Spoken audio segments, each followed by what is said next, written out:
नमस्कार। टुडे समाचार में अपने सबगोटी के स्वागत है। हम सपना कर्ण समाचार शुरू करी। ब्रह्मपुरा चौक स्थित फर्निचर दुकान में आग लगी भेल मुख्य प्रशंसा। जनकपुर धाम के एकटा फर्निचर उद्योग में भीषण आग लगी भेल अछि। आइ दोपहर करीब 12:30 बजे जनकपुर धाम वार्ड नंबर 7 ब्रह्मपुरा चौक स्थित रामलला लक्ष्मी फर्निचर उद्योग में भीषण आग लगी भेल। आग लगी कारण लाखों मूल्य बराबर के तैयारी कैल गेल अवस्था में रहल सामान सब जरल आ फर्निचर बनाबऽ प्रयोग होइत आयल फोम काठ आदि सामान जरि कऽ नष्ट भेल अछि। आगि लगी के खबर प्राप्त भेल संगे जनकपुर धाम उप महानगर पालिका आ नेपाल प्रहरी के बारूद यंत्र ओतऽ पहुँच कऽ आगि मिझाबऽ सफल भेल अछि। अखन जिला प्रहरी कार्यालय से खटल टोली आगि लगी के स्थान में पहुँच कऽ कारण पता लगा रहल जानकारी देने। धनुषा में एक गोटे महिला के हत्या भेल अछि। धनुषा के धनुषाधाम नगर पालिका वार्ड नंबर 5 परवत्ता के 29 वर्षक संगीता ठाकुर की हत्या भेल प्रहरी जानकारी करौने अछि। ठाकुर के अपने श्रीमान 33 वर्षक देवलाल ठाकुर बीतर रात 2 बजे हत्या केने जिला प्रहरी कार्यालय धनुषा के प्रवक्ता डीएसपी वरुण बहादुर सिंह जानकारी दिलेन। डीएसपी सिंह के अनुसार देवलाल गेट लगाव बिलैया प्रहार क कन्या के हत्या केने प्रारंभिक अनुसंधान से खोजल अछि। देवलाल के नियंत्रण में लक थप अनुसंधान समेत भ रहल प्रहरी जानकारी देने त घरायसी विवाद के कारण हत्या कैल गेल प्रहरी द्वारा जानकारी कराल गेल अछि। सारलाही के बागमती नगरपालिका के मेयर भरत कुमार थापा के सरकार झूठ मुद्दा लगाकर फंसाव खोजने कहित माओवादी केंद्र सरलाही आई जिला में मोटरसाइकिल रैली सहित प्रदर्शन केने। सरलाही के हरिवंश शुरू कैल गेल मोटरसाइकिल रैली किछ बेर धरि लालबंदी में पहुंच कर जिला वन कार्यालय घेराव समेत केने अछि। बागमती में मेयर थापा आ उप मेयर लीला मोक्तान के सरकार झूठ वन मुद्दा में फंसाव खोजने आरोप माओवादी लगौने अछि। अख्तियार दुरुपयोग अनुसंधान आयोग विशेष अदालत में भ्रष्टाचार मुद्दा दायर केने बाद हाल मेयर थापा आ उप मेयर मोक्तान निलंबित अवस्था में रहल छैन। बागमती नगर क्षेत्र के खाली जगह में सुकुम्बासी बस्ती बसैने आरोप में जिला वन कार्यालय थापा आ मोक्तान विरुद्ध वन मुद्दा दायर केने बाद माओवादी केंद्र आंदोलन में उतरल अछि। माओवादी राजनीतिक प्रतिशोध के आधार में मेयर थापा आ उप मेयर मोक्तान के झूठ मुद्दा लगाकर वन मुद्दा में फंसाव लागल आरोप समेत लगौनी है। ऐसा पहले माओवादी मध्य प्रदेश के मुख्यमंत्री आ वन मंत्री के ज्ञापन पत्र बुझबैत जनप्रतिनिधि सबके झूठ मुद्दा में फंसाव षड्यंत्र रोक लेल चरणबद्ध आंदोलन कर चेतावनी समेत द चुकल अछि। संगे मोटरसाइकिल रैली वन कार्यालय में विरोध प्रदर्शन धरना मसाल जुलूस जनसभा बंद आ आम हड़ताल धरि के कार्यक्रम घोषणा कैल गेल अछि। नेपाली कांग्रेस सरलाही के सभापति सुरेंद्र प्रसाद सिंह के बर्खास्ती के मांग रखत पार्टी केंद्रीय कार्यालय सानेपा में नेता कार्यकर्ता सब धरना में बैसल अछि। सरलाही के नेता कार्यकर्ता काठमांडू जाकर पार्टी कार्यालय में रवि दिन धरना देने छैन। जिला सभापति सिंह दोषी ठहर भेला से हटाबही सब गोटे मांग से हो केलेन। सिंह वन मुद्दा में भ्रष्टाचार ठहर भेल व्यक्ति रहल सहित सर्वोच्च अदालत दोषी ठहर केने व्यक्ति के पद में नहीं राख मांग सहित नेता कार्यकर्ता सब धरना में उतरल अछि। पूर्व जिला सभापति लक्ष्मण राय हाल के जिला उपसभापति नवीन अधिकारी के नेतृत्व में 100 से अधिक नेता कार्यकर्ता धरना देने तरुण दल के केंद्रीय ललन कुमार यादव जानकारी दिलेन। सिंह के सर्वोच्च 4 महीना 15 दिन कैद सजाय होबा आदेश दिलो पर ओ पद में अखनो रहल सहित भ्रष्टाचार मुद्दा में दोषी ठहर व्यक्ति के पद से हटाव 9-10 महीना पहिने ही मांग केलो पर पद मुक्त नहीं केला से धरना में बैस पड़ल तरुण दल के केंद्रीय सदस्य यादव जानकारी दिलेन। नेपाली कांग्रेस के महामंत्री गगन कुमार थापा संविधान के आधारभूत विषय सबके चलाव नहीं होब जिक्र केलेन। मीन कुमारी राणा प्रतिष्ठान रवि दिन भरतपुर में आयोजना केने कार्यक्रम में थापा संविधान के किछ विषय सबके संशोधन मार्फत फेरबदल कर सकलो पर आधारभूत विषय सबके चलाव नहीं होब जानकारी दिलेन। 5-5 वर्ष में होइत आयल निर्वाचन में दल सब जीत वा हार स्वाभाविक प्रक्रिया भेला से ऐ के सब गोटे के स्वीकार समेत कर पड़त हिनकर कहब अछि। मंत्री थापा एकटा नेता मंत्री प्रधानमंत्री होनाइ बड़का बात नहीं भेलो पर नेतृत्व बदल बात महत्वपूर्ण रहल ओ उल्लेख केलैन। प्रधानमन्त्री बनाउने हो भने अहिलेको लागि राम्रो चलाउँछौ यति कुरा दावाका साथ भन्न सक्छु। त्यही चलाउँछौ भन्ने विश्वासको साथ बन्ने प्रयास पनि गरेको, गए म जिम्मा लिन्छु भनेर गएको पनि हो। ती प्रयासहरूबाट आएका परिणामहरूलाई पनि स्वीकार्नुपर्छ फेरि। त्यसैले म आजको दिनमा के ठान्दछु भने यो दशक अब फेरि खेर फाल्नुहुन्न। यत्रो लडेर ल्यायो, यहाँसम्म पुर्यायो, अब गर्ने के हो त? अब गर्ने भनेको अब गर्ने काम हो। अब हामी चलन चल्तीमा त्यसलाई विकास भन्नुला, त्यसलाई प्रगति भन्नुला, समृद्धि भन्नुला, म त्यसलाई समुन्नति भन्न रुचाउँछु। मेरो त्यसका आफ्ना व्याख्याहरू छन्। अब यो बेलामा नेपालीहरूको आय बढ्नु पर्यो। नेपाली कांग्रेस पार्टीको हामीले 2084 को बारेमा कुरा गर्न पाइँदैन, किनकि 84 आउन 3 वर्ष बाँकी छ। बीपी कोइरालाले कति समय सरकार चलाउनु भएको? सबैभन्दा बढी कांग्रेसले गौरव गर्छ कहिले भन्दा 18 महिना बीपीले चलाएको सरकार, जम्मा 18 महिना। 18 महिना नेपालमा सबैभन्दा ठुलो परिवर्तन भएको, आर्थिक क्षेत्रमा परिवर्तन भएको भनेको गिरिजाप्रसादले नेतृत्व गरेको 48 सालदेखि 51 साल, जम्मा 3 वर्ष। 3 वर्षमा कायाकल्प गरियो, 18 महिनामा कायाकल्प गरियो। नेकपा एमालेले पनि सबभन्दा बढी गौरव कहिले गर्छ? मनोहर अधिकारीको 9 महिना। हामी अहिले कति समय पाएका छौँ? 3 वर्ष। त्यसपछि कांग्रेस एमालेले सरकार चलाएको छ भने कांग्रेस एमालेले त जनताले के भन्न सक्नु पर्यो भने 84 को चुनावको बारेमा हामी चर्चा गर्दैनौँ, हामी कुराकानी गर्दैनौँ। 84 को चुनावमा जाने बेलासम्म बीपीले 18 महिनामा गरेको भन्दा धेरै, गिरिजाप्रसादले 3 महिनामा गरेको भन्दा झन् धेरै, वा मनमोहनले 9 महिनामा गरेको भन्दा धेरै र राम्रो काम गरेर आउँछौँ भनेर भन्न सक्ने अवस्था भयो भने पो बल्ल देश ठिक ठाउँमा जाला। जिम्मा लिएकोले पनि काम नगर्ने हो भने काम चाहिँ कसले गर्ने हो त? कांग्रेसले त अहिले त अरू के पनि भन्न पाउँदैन भन्ने कुरा छ मेरो दाइ। सङ्घको सरकारमा कांग्रेस, प्रदेशको सरकारमा कांग्रेस, 330 वटा पालिकाको प्रमुख कांग्रेस, देशभरिका सबै वडा अध्यक्ष आफू हुने, हामी हुने। वडा अध्यक्ष पनि जनताले हामीलाई भोट हाल्यो, वडा पनि भोट हालिदिएछ, नगरपालिका नगरमा पनि भोट हालिदिएछ, सांसद पनि बनाइदिएछ, मन्त्री बनाइदिएछ, प्रधानमन्त्री बनाइदिएछ, सरकार बनाइदिएछ। अब अरूले गरे पनि हामीले गणना गर्न पाउँदैन। थापा कांग्रेस 84 के चुनाव के इंतजार कर नहीं भक अखन के अवसर के सदुपयोग करते देश आ जनता के समुन्नति के लेल काज करत जानकारी दिलेन। संचार एवं सूचना प्रविधि मंत्री पृथ्वी सुब्बा गुरुङ ऐसा पहिने के सरकार देश के अस्त व्यस्त बनाव काज के ने जिक्र केलेन। रेवदिन सिंहदरबार में आयोजित हुलाक सेवा के पुनः संरचना अनुसार एकटा स्थानीय त एक हुलाक कार्यालय स्थापना घोषणा कार्यक्रम में मंत्री गुरुङ ऐसा पहिने के सरकार के कारण हरेक क्षेत्र में अस्त व्यस्त भेला सब वर्तमान सरकार ऐके सुधार कर खोजने जानकारी दिलेन। अत्यावश्यक क्षेत्र के जल्दी से जल्दी सुधार करबाक लेल सरकार अध्यादेश समेत आइन चौकल हिनकर कहबै छ।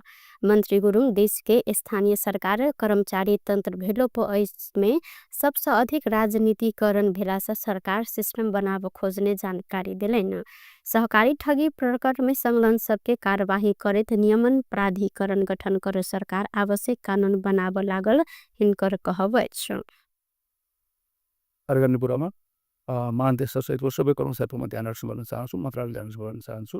र सहकारीको चाहिँ रकम हिनामिना गर्ने मान्छेहरूलाई चाहिँ कारवाही गर्ने एउटा त्यो अहिले विद्यमान चाहिँ 5-7 वटा चाहिँ सहकारीसँग जोडेको ऐनहरूलाई काम गरेन, त्यसैले प्रभावकारी हुने कारणको लागि चाहिँ हामीले सहकारी अध्यादेश ल्याउनु परेको एउटा त्यो कारवाही गर्ने। दोस्रो कुरो बचत गर्ने जनताको बचत त फिर्ता हुनुपर्ने, बच्नु पर्ने, त्यसको लागि चाहिँ प्रभावकारी चाहिँ ऐन कानुन चाहिँ भने अध्यादेश ल्याएको। तेस्रो कुरा हामीले के भनेको छौँ भन्दाखेरि सहकारीको क्षेत्रको अनुगमन गर्ने नियमन गर्ने कुनै संस्था रहन्छ, कुनै संस्था रहन्छ। त्यस कारणले सहकारी नियमन प्राधिकरण एउटा गतिलो प्राधिकरण सबै चिजको चाहिँ तपाईँको अनुगमन गर्ने, सर्वेक्षण गर्ने, मूल्याङ्कन गर्ने, नियमन गर्ने चाहिँ एउटा संस्था चाहियो भनेर चाहिँ हाम्रो पनि के चाहियो।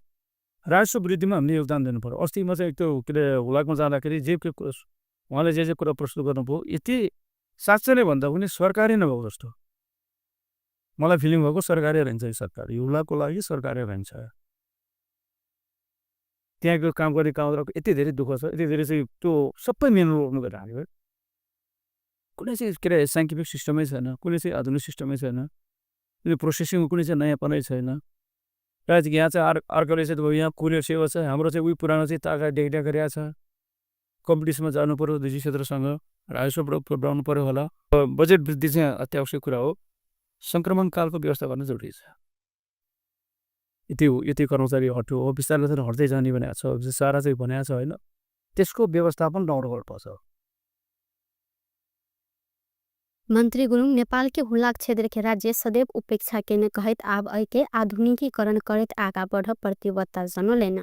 मन्त्री गुरुङ हुलाक जनसेवामुखी बनाव कर्मचारी सबके निर्देशन समेत देने छैथ। प्रतिनिधि सभा के सभामुख देवराज घिमिरे संघीय संसद के हिउँदी अधिवेशन के प्रभावकारी बनाव सन्दर्भ में सत्तारूढ़ दल के प्रमुख सचेतक सबसँग छलफल केने छैथ। रेवदिन सिंहदरबार में भेल छलफल के क्रम में सभामुख घिमिरे सदन के प्रभावकारी ढंग से आगा बढ़ाव वातावरण बनाव संगे विधेयक सबके जल्दी आगा बढ़ाकर बिजनेस देव आग्रह केलैन। समिति में अलझल विधेयक ऐसे पहिने संसद से लग धाती रहल किछ विषय लगायत में सभामुख चाँख व्यक्त केने कांग्रेस मुख्य सचेतक श्याम घिमिरे जानकारी दिलैन। ओ सदन के सहज ढंग से आगा बढ़ाव अपने सबके सकारात्मक पहल रहल प्रतिबद्धता समेत जनौलेन। संगे एमाले प्रमुख सचेतक महेश वर्तौला संसद के प्रभावकारिता के साथ महत्वपूर्ण विधेयक समेत आगा बढ़ाव सत्तारूढ़ दल सहयोग कर पर सभामुख के जोड़ देने जानकारी दिलैन। ओ माघ 18 गते बैसे लागल बैसार में प्रधानमंत्री सहित शीर्ष नेता संबोधन करतै रहल हिनकर कहब छ। संगे संविधान कार्यान्वयन के लेल आवश्यक विधेयक सबके समेत आगा बढ़ाव पहल कदमी कर सभामुख आग्रह केने छैथ। सामान्य सभामुखज्यूले र त्यो विषयहरू हामीले उजागर गर्यौं। विधेयकहरूका विषयहरूमा चाहिँ अल्झिएर बसेका केही विधेयकहरू छन्। ती विधेयकहरूका विषयमा उहाँले केही कुराहरू हामीसँग जान्न चाहनु भएको हो र चाहिँ अन्य विषयहरू पनि केही समस्याका कुराहरू अघिल्लै संसददेखि आएका केही विषयहरू छन्। त्यो विषयमा सत्तारूढ़ दलको धारणा चाहिँ के हो भन्ने कुरा उहाँले जान्न चाहनु। हामीले त्यो विषयमा चाहिँ हामी हाम्रो नेतृत्वसँग पनि कुरा गर्छौं र चाहिँ के छ भने हामी आपसमा सल्लाह गरेर त्यो विषयमा हामी निर्णय दिन्छौं। सामान्य सभामुखज्यूले विशेष गरी दुई प्रमुख दलका हामी प्रमुख सचेतकहरूलाई उहाँले बैठक बोलाउनु भयो। यसमा मुख्य कुरा चाहिँ के थियो भने अब हाउसको प्रभावकारिता मुख्य विषय हो। अब नियमित विधेयकहरूका प्रक्रियाका सन्दर्भमा अब विचाराधीन विधेयकहरू अगाडि बढाउने प्रसङ्गहरू पनि उहाँले जोड्नु भयो। यसमा दुई दलले अलिकति बढी प्रभावकारी पहल कदमी प्रमुख सचेतकहरूको तर्फबाट रहोस् भन्ने उहाँको अपेक्षा छ। त्यो नियमित उहाँले गरिरहनु भएको छ, त्यसप्रति हाम्रो आभार छ उहाँप्रति। र अर्को कुरा संसदको पहिलो बैठक 18 गते हुँदैछ। यो 5औं अधिवेशन हो। यो अधिवेशन एकदम सृजनात्मक होस्, रचनात्मक होस्, डे फर्स्टदेखि नै त्यस हिसाबले बैठक अगाडि जाओस् भन्ने उहाँको अपेक्षा छ। त्यस हिसाबले आवश्यक सरकार ल्याउने विधेयकहरूका बारेको तयारीका सन्दर्भमा पनि एक प्रकारको सन्देश सङ्केत प्राप्त होस् भन्ने उहाँको अपेक्षा छ। त्यसै गरी अरू कतिपय व्यवस्थापन कार्यसँग जोडिएका विषयहरू पनि छन्। ती लगायतको पक्षमा पनि उहाँले केही विषयहरू राख्नु भएको छ। र पहिलो दिनको बैठकमा विशेष गरी शीर्षस्थ नेताहरू, प्रधानमन्त्री सहित शीर्षस्थ नेताहरूले सम्बोधन गरेर आगामी हाउस असाध्यै प्रभावकारी हुने कुनै कमी नहुने र स्वयं पार्लियामेन्ट्री पनि आफूले गर्नुपर्ने कामहरूका सन्दर्भमा पार्लियामेन्ट्री कमिटीमा भएका विचाराधीन विषयका सन्दर्भमा पनि अगाडि बढाउने, सरकारले नयाँ संविधान कानुनसँग जोडेका र प्रिभेलिङ ललाई व्यक्ति गर्न कतिपय संशोधनहरू गर्न पर्ने छ भने त्यो पनि गरेर ल्याउने, यो पाटोमा पनि विशेष गरी मेजर सत्तारूढ दलका दुई प्रमुख सचेतकहरूको पहल कति होस्। संघीय संसद के हिउँदी अधिवेशन के पहिल बैसार सब पहिने सभामुख सत्ता आ विपक्षी के प्रमुख सचेतक सबसँग सोमदिन सामूहिक रूप में छलफल कर तय केने छैन। अहिना मंगल दिन कार्य व्यवस्था परामर्श समिति के बैसार समेत बजाल गेलै। संघीय संसद के राष्ट्रीय सभा और प्रतिनिधि सभा के अधिवेशन माघ 18 गते 1 बजे के लेल आह्वान कयल गेल छ। सूचना आयोग के प्रमुख आयुक्त सुरेश आचार्य गलत नियत सूचना मांग वा सूचना देने के से हो सूचना अपडेट भक परत जिक्र केलैन। रेवदिन विराटनगर में राष्ट्रीय सूचना आयोग आयोजना केने प्रदेश स्तरीय सूचना के हक संबंधी अंतरक्रिया कार्यक्रम के संबोधन करते प्रमुख आयुक्त आचार्य स्वच्छ आ पारदर्शी रूप में कार्य कर सबके डरा कर आप नहीं बैस परत जिक्र केलैन। वो आयोग अब अनावश्यक सूचना मांगने सब संग समेत छलफल करा हिंका सबके सतर्क कराव देश लाग परल जानकारी दिलैन। आचार्य सूचना अधिकारी अपन दायित्व पूरा नहीं केलेन त कार्यवाही के समेत भागी हैत उल्लेख केने छैन। कार्यालयभित्र त्योभन्दा महत्त्वपूर्ण काम पनि हुन सक्छ, तर त्यो कामलाई चाहिँ अर्कोमा कसै अर्को साथीमा अर्को जिम्मेवारी पन्छाएर भए पनि तपाईँले यो प्राथमिकता पुरा गर्नु भएन भने भोलि अल्टिमेटली सजाय भोग्ने व्यक्ति तपाईँ नै हुनुहुन्छ। त्यसकारण यसलाई व्यवस्थापन गर्नेतिर पनि लाग्नुपर्छ भन्ने लाग्छ। न्युज बनाउने मान्छे पुरानो कुरा आजको भोलि आजै दिनुपर्ने रहेछ, तत्काल दिनुपर्ने रहेछ भनेर खोज्छ कि 15 दिनपछि राखेर त्यसो केही अर्थ हुँदैन भने उसले खोज्दा पनि खोज्दैन। हो कार्यालय प्रमुख भन्दा इमिडिएट अधिकारी चाहिँ सूचना अधिकारी हुनुपर्छ। त्यसको आशय के हो भने जति सेयरिङ इमिडिएट आफ्नो सबअर्डिनेटसँग हुन्छ, जति लेभल तल जाँदै गर्छ सेयरिङको लेभल पनि घट्दै जान्छ। त्यसो हुँदाखेरि सूचना अधिकारीहरू आफै सूचनाविहीन हुने स्थिति पनि उत्पन्न हुन्छ, जुन कुरा यहाँ अभिव्यक्त भयो। अर्को महाशाखासँग छ, अर्कोसँग छ, कोसँग छ। यो समस्यालाई चाहिँ प्रमुख सचिवले सम्बोधन गर्दैन हो। तपाईँ महाशाखा कुरेर नबस्नुहोस्। आज सूचना पाइएन, मैले भोलि दिनुपर्ने सूचना छ, कार्यालय प्रमुखलाई भन्नु पऱ्यो तपाईँले यो सूचना त त्यो शाखाबाट आउँदैन, मैले कसरी दिने हो। मैले यो किन भनिराखेको छु भने तपाईँले सूचना नदियो कारणले दण्डित हुने तेस्रो व्यक्ति हुँदैन, महाशाखाको व्यक्ति हुँदैन, अर्को व्यक्ति हुँदैन। दण्डित हुने तपाईँ हो, कारवाही हुने तपाईँमाथि हो। त्यसैले तपाईँ आफै जिम्मेवार भएर लाग्नुभयो भने सूचनाको प्रक्रिया सहज हुन्छ। अंतर्क्रिया कार्यक्रम के संबोधन करते कोसी प्रदेश के मुख्यमंत्री हिकमत कुमार कार्की सूचना के हक के नाम में अत्यधिक खुला छोड़ने में सूचना के दुरुपयोग कर क्रम समेत बढ़ल उपराग सुनौलेन। ओ सूचना के हक के ठीक ढंग से सदुपयोग कर परत कहते संविधान सूचना के हक गारंटी के लोप के सही ढंग से परिचालन कर दिस लाग जिक्र केलेन। अधिकार क्षेत्रभित्र हुनाले यसलाई कसरी प्रभावकारी बनाउने, कसरी सबै जनतामा सूचनाको पहुँच पुर्याउने भन्ने कुराको बारेमा चाहिँ नि यसले आपको कार्यक्षेत्रभित्र रहेर सबै जनताहरूलाई प्रभाव गर्छ। सूचनाको हक खुल्ला छोडेर छानाकन पनि देखिएको छ। अब यसलाई कसरी हामीले नियन्त्रण गरेर अगाडि बढ्ने, यो पनि हाम्रो अहिले चुनौती पनि बनेको छ।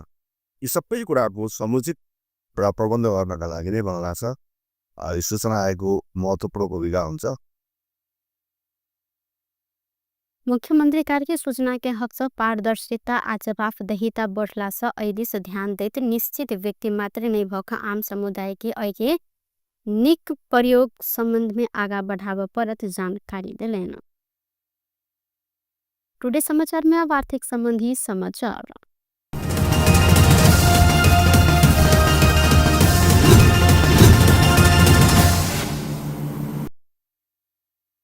सोन के दाम आइतोला के 200 रुपया से घटल अछि। नेपाल सोनचानी व्यवसायी महासंघ रेबदिन सोन प्रति तोला 1,60,400 में कारोबार भ रहल जानकारी देने अछि। ऐसा पहिन दिन प्रति तोला 1,60,600 में सोन कारोबार भेल सर। संगे चांदी के दाम से हो आय 15 रुपया से घटल अछि। चांदी ऐसा पहिने 1,880 रुपया में कारोबार भेल में आय चांदी 1,865 रुपया में कारोबार भ रहल अछि। व्यस्त टुडे समाचार अखन के लेल एतबा। दोसर समाचार लक उपस्थित बेटा करब तखन देर के लेल हम सपना कर्ण विदा मांगे छी। देखित रही टीवी टुडे जनकपुर। नमस्कार।